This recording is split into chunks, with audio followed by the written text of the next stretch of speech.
Kayaknya kalau misalkan ngincer orang yang nonton doang, maka rasanya kita kayak diinjek-injek sama grup band ini gak sih? Senegara kita tuh kayak diolok-olok doang sama dia. Matty ini terkenal sebagai seorang ateis, dan beberapa kali dia itu terlihat merasa kayak jijik terhadap agama-agama lain. Matty juga menggunakan status dia sebagai ateis untuk mengecam agama Islam dan menyebarkan informasi yang salah tentang agama Islam.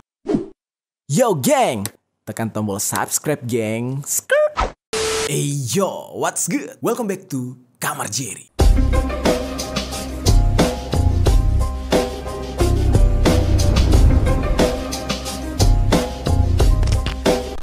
Geng. Oke, kemarin ada sebuah momen yang benar-benar bikin kita terbingung-bingung. Sebuah grup band besar itu melakukan aksi yang tidak profesional, padahal fansnya di Asia, ya terkhusus di Nusantara gitu ya, cukup banyak. Nah, tapi perlu gue tekankan, sebenarnya yang problematik itu bukan bandnya, lebih ke vokalisnya gitu geng. Terlalu banyak membuat kontroversi yang akhirnya menyebabkan kerugian bagi sebagian besar orang, terutama untuk ya IO atau penyelenggara acara. Nah, nama band itu adalah The 1975.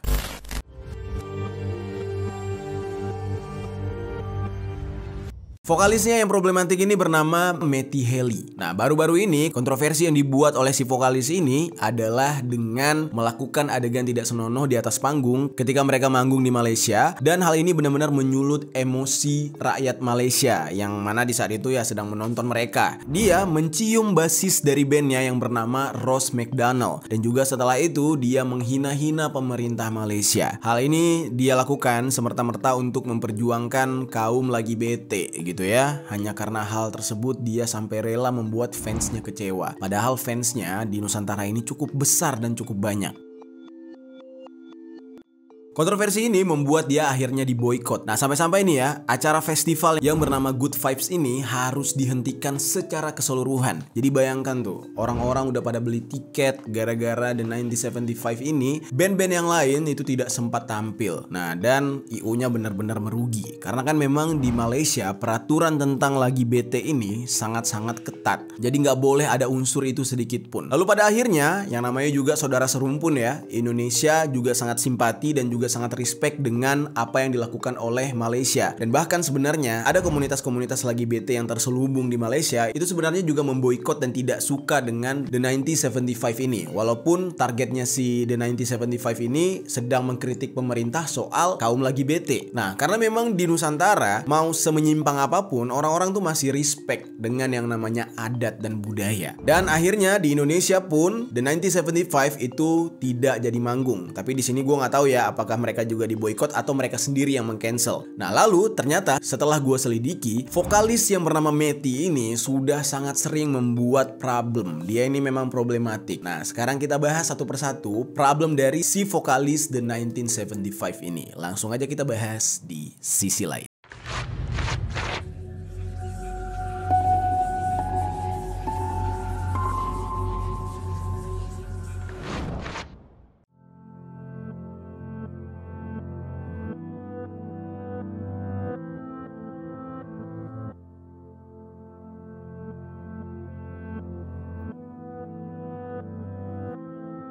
Sebelumnya kita bahas dulu profil tentang band The 1975 ini. Band The 1975 ini adalah sebuah band rock asal Inggris. Mereka dibentuk pada tahun 2002 di daerah Wilmslow, Cheshire, dan sekarang mereka itu berbasis di Manchester. Band ini terdiri dari vokalisnya yang bernama Matty Healy, yang sering dipanggil Matty. Dia ini sebagai vokalis utama, produser, terus juga songwriternya, dan juga gitaris. Lalu ada Adam Hand sebagai gitaris utama, terus ada Ross McDonald sebagai pemain bass, dan juga George Daniel yang berperan sebagai drummer, berikut juga produser, sama seperti Matty. Pada tahun 2002 sebenarnya Adam Hand sudah lebih dahulu membentuk band ini bersama Ross McDonald. Lalu baru setelah itu Adam Hand mengajak Matty Healy untuk menjadi drummer di saat itu.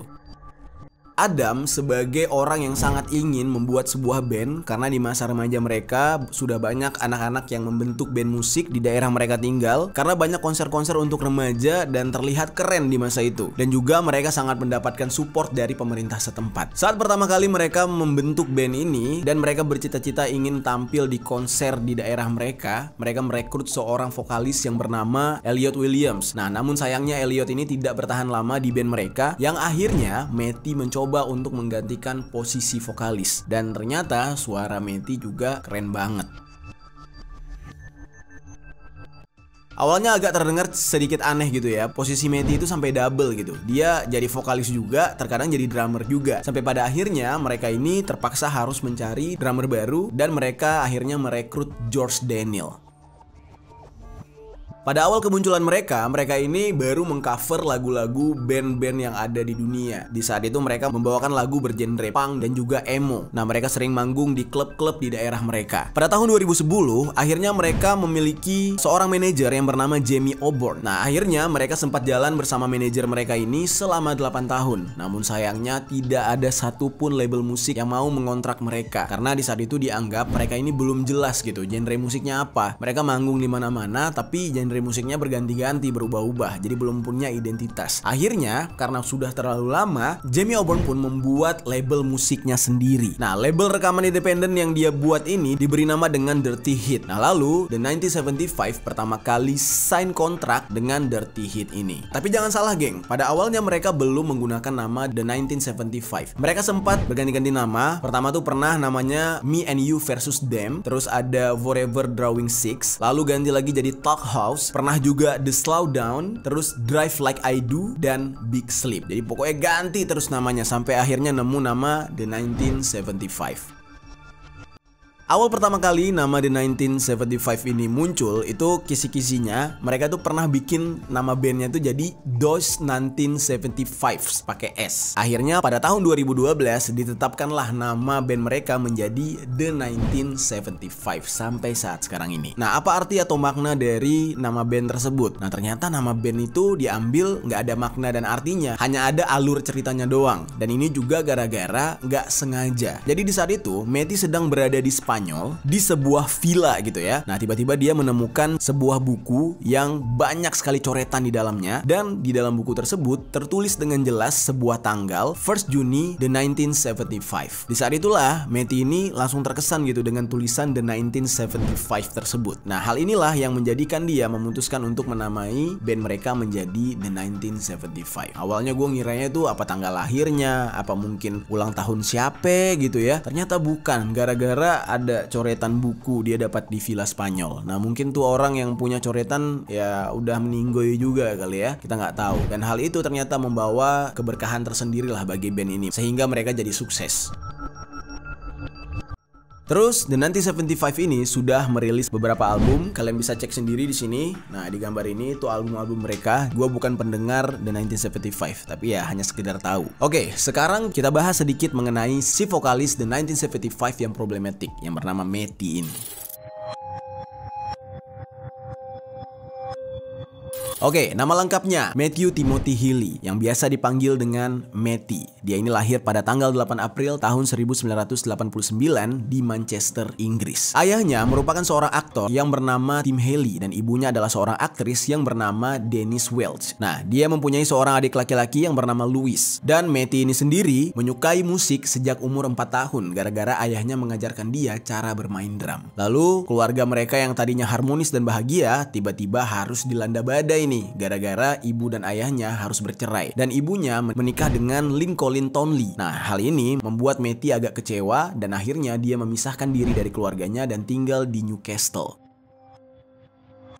Kalau kasus yang kita lihat di Malaysia menggambarkan kalau Matty ini seolah-olah adalah seorang pencinta sesama, tapi sebenarnya dia ini pernah berpacaran dengan perempuan. Bahkan ini kelasnya selebriti. Nah, isunya sih ada yang bilang kalau dia itu biseksual, ada yang bilang kalau dia pacaran sama cewek itu hanya kamuflase. Tapi banyak bukti yang memperlihatkan kalau dia ini melakukan tindakan-tindakan lagi bete itu hanya untuk mencapai sebuah simpati. Jadi dia tuh pengen mencari simpati kaum lagi bete, karena dia tahu kalau kaum lagi bete ini sangat militan dan jumlahnya banyak. Deretan selebriti yang pernah dia pacari itu ada Aliana Lohan yang merupakan adik dari Lindsay Lohan, terus ada penyanyi yang bernama Halsey. Nah, lalu ada Gabriella Brooks yang mana ini pacaran dengan Matty cukup lama gitu ya, dari tahun 2015 sampai tahun 2019. Nah, lalu setelah itu pernah juga berhubungan dengan FKA Twigs dan pertama kali mereka terlihat sama-sama atau bareng-bareng gitu di sebuah acara di RuPaul's Drag Con pada bulan Januari tahun tahun 2020. Dan bahkan terakhir kali Matty ini diketahui pernah berpacaran dengan Taylor Swift setelah Taylor Swift putus dari tunangannya yaitu Joe Alwyn. Kita bahas kontroversi dari Matthew Healy alias Matty. Oke, kita awali dulu saat pertama kali Matty ini diisukan pacaran dengan Taylor Swift. Banyak dari fans Taylor Swift atau yang disebut dengan Swifties itu tidak setuju dengan hubungan mereka. Hal ini bukan tanpa alasan, karena memang dari sebelum-sebelumnya Matty ini sudah banyak sekali problem, banyak kontroversi, dan ini ditakutkan oleh para fans Taylor Swift akan berdampak buruk buat idola mereka. Akhirnya, gara-gara hal tersebut terbongkarlah kontroversi-kontroversi yang pernah dilakukan oleh Matty di zaman dahulu, dibongkar oleh netizennya Taylor Swift. Bahkan ya, dari kontroversi yang pernah dia lakukan, itu ada kontroversi yang cukup rasis dan juga seksis. Dan dia dinilai tidak punya attitude yang baik saat berada di atas panggung maupun di bawah panggung. Jadi kehidupan di dunia nyatanya sendiri tuh bener-bener nggak banget gitu. Kalau dibilang dia itu bad attitude karena dia bad boy, tapi nggak kelihatan keren secara bad boy gitu. Perawakannya ya kayak cowok baik-baik, tetapi memang secara attitude-nya tuh kurang banget gitu. Dan banyak orang yang mengatakan kalau dia sengaja melakukan itu untuk caper. Jadi dia pengen lihat reaksi orang-orang kalau dia berkelakuan minus. Oke, kita jabarkan satu persatu kontroversi yang pernah dilakukan oleh Matty. Yang pertama, pernyataan rasis Matty di podcast The Adam Friedland Show.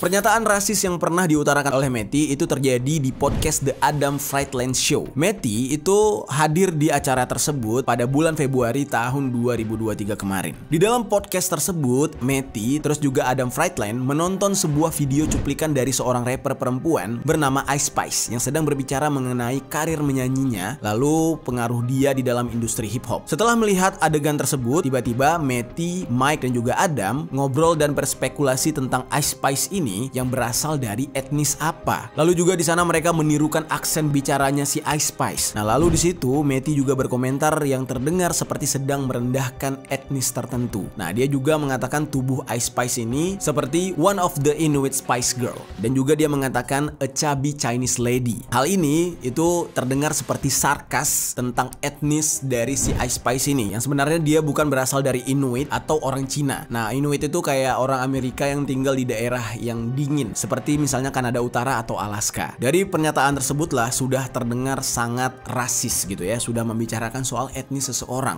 Spice, you know who that is? Nick doesn't know it. She's like one an- of the Spice Girls. Yes, that's She's right. like this rapper. She's the rapper that from the has Spice one- Girls. Inuit Spice Girl. Just this chubby Chinese lady. Yeah, I rap in music. Do they talk like that? Do Inuits talk like that? They don't talk with a Chinese They accent. talk like a more Hawaiian style. Wow.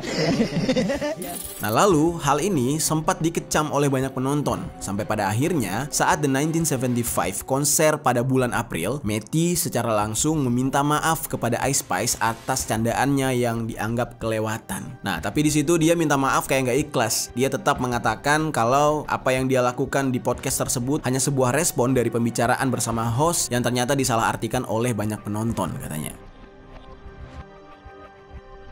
Nah, lalu geng, di dalam pembicaraan di podcast tersebut ada lagi kontroversi lain yang benar-benar menjijikan. Yang dimana di saat itu Matty mengatakan dia itu sempat kepergok oleh temannya yang tiba-tiba masuk ke kamar dia, padahal dia lagi lico gitu. Ya paham lah ya makna lico apa ya, artikan sendiri. Nah, ternyata di saat itu dia malah nggak peduli temannya tuh sambil ngeliatin dia lagi lico, sambil nonton film ahem-ahem, dan dia benar-benar melanjutkan hal tersebut di depan temannya.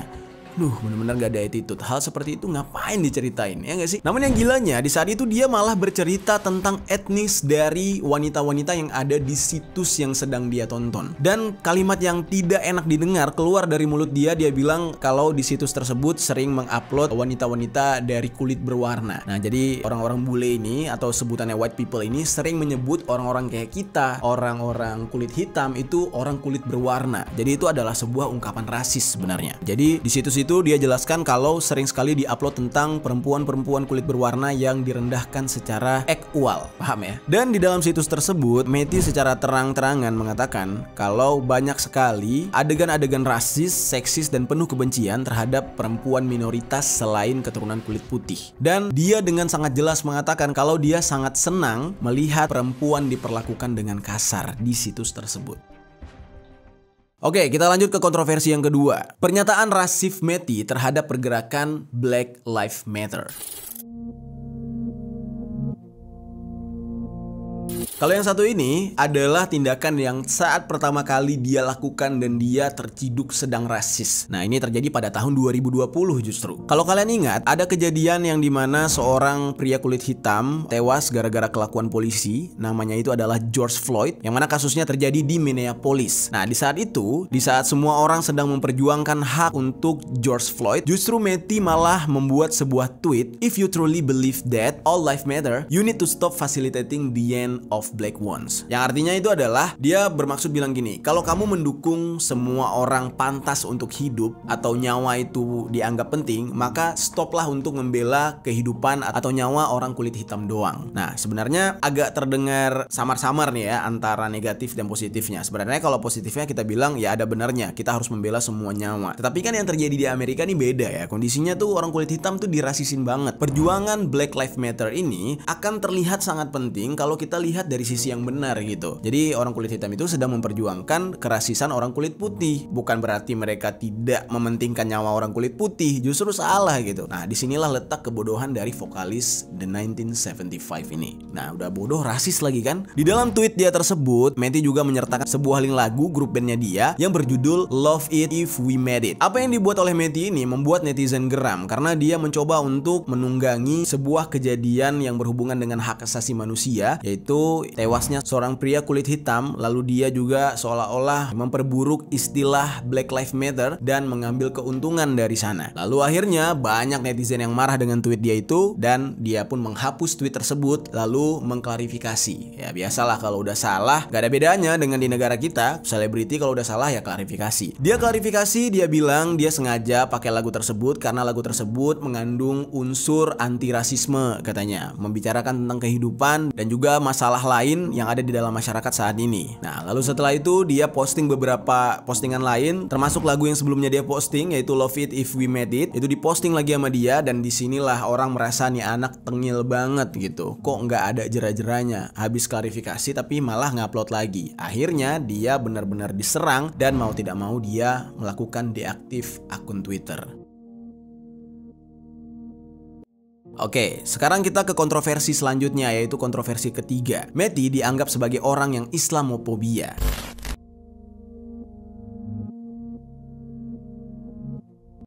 Nah, di sini agak aneh nih ya. Gue jujur aja timbul beberapa pertanyaan kepada para IO atau justru promotor acara lah gitu ya. Kenapa sih masih mau ngundang grup band yang satu ini? Padahal kan di sini udah ada isu kalau dia itu anti-Islam, ya kan? Dia tuh bahkan jijik sama beberapa agama lain. Nah, kenapa kalian IO Malaysia, IO Indonesia masih mau ngundang mereka? Bukankah ini akan sangat beresiko? Yang mana sekarang kita bisa lihat ya, alhasil ya IO di Malaysia malah merugi gitu. Kayaknya perlu dipertimbangkan ya, bukan hanya harus mengikuti pasar atau fans yang jumlahnya banyak, kita juga harus memikirkan bagaimana attitude dari si bandnya sendiri gitu. Kayaknya kalau misalkan ngincer orang yang nonton doang, maka rasanya kita kayak diinjak-injak sama grup band ini gak sih? Senegara kita tuh kayak diolok-olok doang sama dia.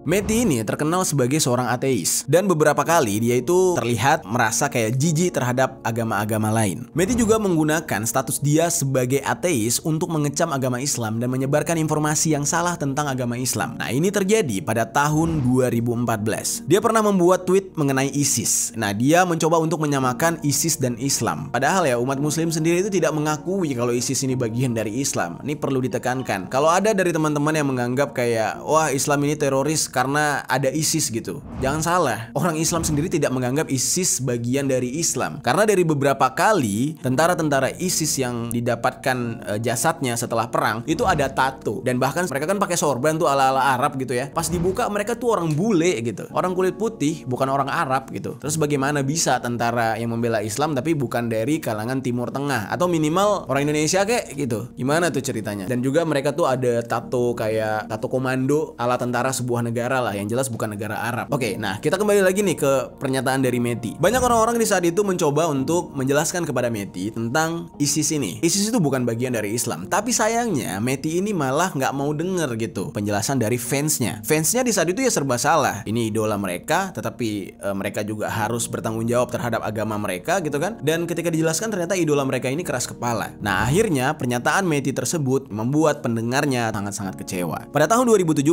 dia juga kembali kembali membuat kontroversi tentang Islamophobia. Dia meretweet sebuah postingan yang berasal dari kelompok pembenci Islam yang kemudian akhirnya dia hapus karena mendapatkan banyak kritikan dari fansnya yang beragama Islam. Dan tidak cukup sampai di situ, dia juga pernah memposting lelucon mengenai Islamophobia di Instastory Instagramnya. Nah, lalu berlanjut pada tahun 2019, Matty meluapkan kemarahannya di Twitter yang berkaitan dengan Islam dan mengatakan kalimatnya kayak gini, I have to get up every day and read something abhorrent that's happened in the name of religion. Jadi artinya tuh kayak bilang dia setiap hari atau setiap pagi bangun tidur udah ngelihat berita-berita yang mengerikan dan mengatasnamakan agama. Dan hal ini mungkin seperti yang dilakukan oleh teroris. Nah, hal ini sudah pasti mengarah kepada umat Islam. Nah, itu dia geng beberapa baris kontroversi yang pernah dilakukan oleh Matty sebelumnya. Sebenarnya masih banyak gitu ya kontroversi yang dilakukan oleh Matty, seperti misalkan kayak dia tuh pernah cium petugas keamanan saat konser berlangsung hanya untuk mendapatkan simpati kaum lagi bete. Terus pernah menempelkan alat vitalnya ke kamera. Nah, ini mirip kayak penyanyi Indonesia waktu itu ya.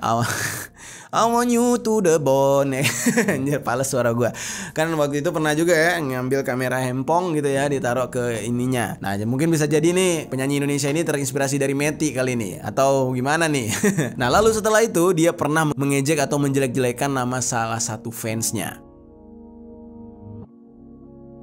Nah, lalu singkat cerita nih, kita bakal membahas kontroversi yang dia buat di Nusantara atau dengan saudara serumpun kita, yaitu Malaysia. Nah, yang dimana di sini gue melihat terjadinya kekompakan ya antara masyarakat Malaysia dan Indonesia. Ya mungkin juga ada masyarakat Brunei juga mungkin ikut berpartisipasi gitu ya. Yang dimana di sini kita benar-benar tidak terima ya. Walaupun The 1975 ini menghina pemerintah Malaysia, tetapi hinaan dia itu mengarah kepada hal yang sebenarnya mirip atau hal yang sebenarnya tuh di negara kita juga dilarang gitu, dan menjadi aturan tersendiri mengikat dengan budaya kita.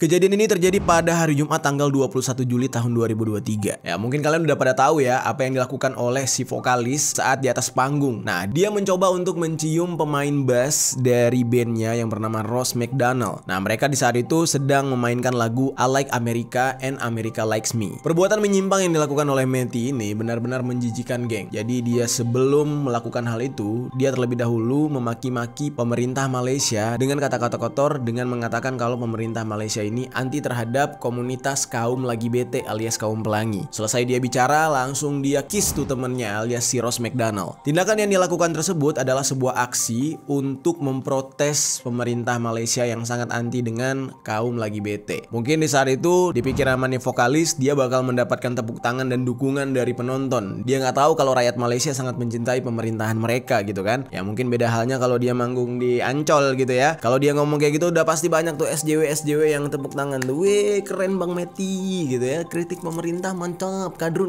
gitu kali ya. Tapi ini beda, Malaysia tidak seperti itu, geng. Malaysia sangat kuat, sangat menjunjung tinggi yang namanya harga diri bangsanya gitu ya. Mereka nggak mau pemerintah mereka diinjak-injak, walaupun bagaimanapun misalkan di belakang itu pemerintahnya mungkin ada kesalahan, mungkin ada korupsi, ada apa ya. Terlepas dari itu, yang namanya tanah air mereka harus banget mereka bela. So di saat itu nggak peduli mereka ngefans sama nih vokalis, sama nih band 1975, mereka tetap ya nggak banget sama ini band. Jadi di saat itu mereka sampai maki-maki lah, sampai teriak-teriak, dan bahkan di saat itu banyak sekali yang marah dengan pernyataan dari si vokalis. Lalu si vokalis ini juga sambil membawa alkohol ya, mungkin dia ngomong di saat itu dalam kondisi nggak sadar alias mabuk. Nggak lama setelah itu tiba-tiba Matty ini ngomong lagi, dia bilang dia diperintahkan untuk turun panggung dan dia bilang The 1975 di band dari Malaysia alias tidak boleh manggung lagi di Malaysia. Nah di saat dia ngomong kayak gitu, dia pikir dia bakal dibela oleh fansnya, ternyata nggak ada satupun yang peduli. Dan saat itu memang penonton udah sangat marah dengan dia. Dan seperti yang kita tahu ya, Malaysia memang sangat ketat dengan aturan serta hukum anti lagi bete, yang memang mereka menerapkan syariat Islam di negara mereka. Ya kemarin gue sempat ngebahas kan tentang seorang transgender yang bernama Sajat gitu ya, sampai-sampai dia harus pergi dan meninggalkan Malaysia untuk bisa mendapatkan ketenangan hidup, karena di Malaysia ya seketat itu. Yang salah dari band The 1975 ini adalah padahal dari awal mereka sudah diingatkan. Mereka sudah dikasih tahu kalau jangan bikin macam-macam nanti di atas. Ketika manggung ya mereka cukup menghibur para penggemar, nggak perlu berbuat aneh-aneh. Nah, peringatan yang disampaikan oleh tim mereka sesaat sebelum mereka berangkat ke Malaysia, nah itu udah diiyakan oleh Matty. Matty bilang oke, dia bakal profesional. Nah, tapi entah kenapa tiba-tiba di atas panggung dia ngide gitu ya. Ini kayaknya kalau bikin sesuatu seru nih gitu. Tiba-tiba terjadilah hal tersebut. Nah, yang sangat disayangkan dalam kejadian ini adalah seluruh rangkaian acara itu dibubarkan. Nggak cuma mereka yang disuruh turun, tapi otoritas Malaysia meminta acara Good Vibe itu benar-benar dihentikan. Nah, yang sedihnya adalah para I.O mengalami kerugian. Penonton tidak bisa menonton band-band kesayangan mereka, padahal yang hadir di hari itu nggak cuma 1975. Jadi banyak sekali band yang akhirnya batal manggung.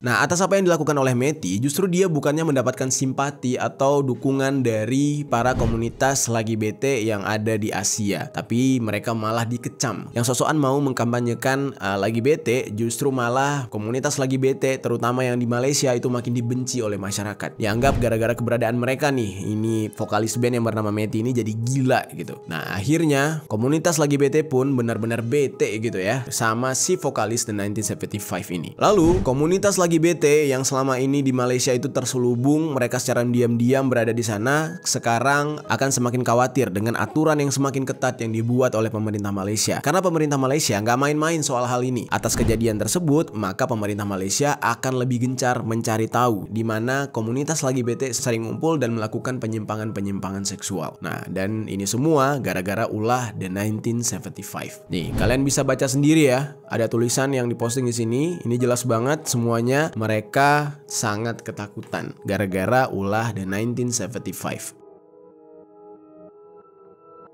Lalu nggak tanggung-tanggung ya, di dalam hal ini Kementerian Komunikasi dan Digital Malaysia atau KKD dan Dewan Kota memutuskan untuk menghentikan festival ini dan semua penyelenggara acara serta si artisnya dilaporkan kepada pihak yang berwajib. Dan KKD itu memasukkan The 1975 ke dalam daftar hitam atau blacklist artis yang dilarang menggelar konser di Malaysia selama-lamanya. Karena aksi ciuman sesama jenis yang dilakukan oleh Matty itu merupakan sebuah bentuk penghinaan dan tidak menghormati hukum negara Malaysia serta merusak moral masyarakat Malaysia. Yang sedihnya nih ya, pihak penyelenggara Good Vibe yaitu Future Sound Asia diwakili oleh Wan Alman yang merupakan direkturnya gitu ya. Apa yang dilakukan oleh Matty dan Rose itu benar-benar di luar dugaan mereka. Mereka nggak menyangka kalau dia bakal melakukan hal tersebut. Bahkan dia mengatakan Matty itu sempat ngomong kepada pihak Future Sound tentang nantinya mereka bakal profesional seperti artis-artis internasional lain di atas panggung. Dan untuk saat ini Alan mengatakan industri musik Malaysia benar-benar kacau balau. Banyak acara-acara yang tidak mendapatkan izin dan banyak artis-artis dipersulit untuk tampil. Nah, lalu bagaimana selanjutnya? Apa tanggapan dari Matty alias si vokalis The 1975? Apakah dia menyesal dengan perbuatannya? Nah, ternyata enggak. Ini si Tengil malah update status. Dia malah sama sekali nggak minta maaf gitu ya dengan apa yang sudah dia lakukan. Dan gilanya adalah banyaknya orang yang marah-marah terhadap dia malah dijawab oleh dia dengan balasan yang mengejek. Dia malah memperolok-olok tentang pembatalan konser yang terjadi di Malaysia, padahal itu semua gara-gara dia. Nah, lalu dia juga memperolok dengan kata-kata kayak gini. Bagaimana gue bisa tahan untuk nyium Rose gitu katanya. Orang gue udah 20 tahun sama dia. Jadi benar-benar nih orang nantang banget, geng. Nah, lalu dia juga mengupload foto ke negara Malaysia, lalu dia sandingkan dengan topinya. Dan dia juga nge-screenshot trending topik di Twitter yang bertuliskan namanya dia. Dan apa yang dia lakukan ini akhirnya juga berimbas ke negara kita Indonesia. Seharusnya dia hadir di line up With The Fest, tapi akhirnya dia nggak jadi tampil di With The Fest dan digantikan oleh Sheila on 7. Nah, bahkan Sheila on 7 ketika tampil di With The Fest, mereka tuh sempat ya mengutarakan sindiran-sindiran halus kepada The 1975. Nah, lalu saking banyaknya protes terhadap Matty, akhirnya The 1975 itu juga batal manggung di Taipei. Nah, itu dia geng, cerita tentang Babang Matty ya. Babang apa tante nih, gila sebegitunya ya memperjuangkan sebuah kaum. Sebenarnya aneh juga gitu. Kalau lu nggak perjuangkan ya udah itu akan berjalan dengan sendirinya. Kalau memang mau diperjuangkan ya kenapa lu harus membuat image dari mereka jadi tambah jelek gitu kan? Jadinya kan kayak orang-orang berpikir kaum pelangi ini jadi troublemaker nggak sih? Dimana-mana harus menyebarkan doktrin, dimana-mana harus berkampanye. Kok udah kayak maksa banget gitu supaya orang semua mau ikut dan menerima keberadaan kalian gitu. Bener-bener aneh.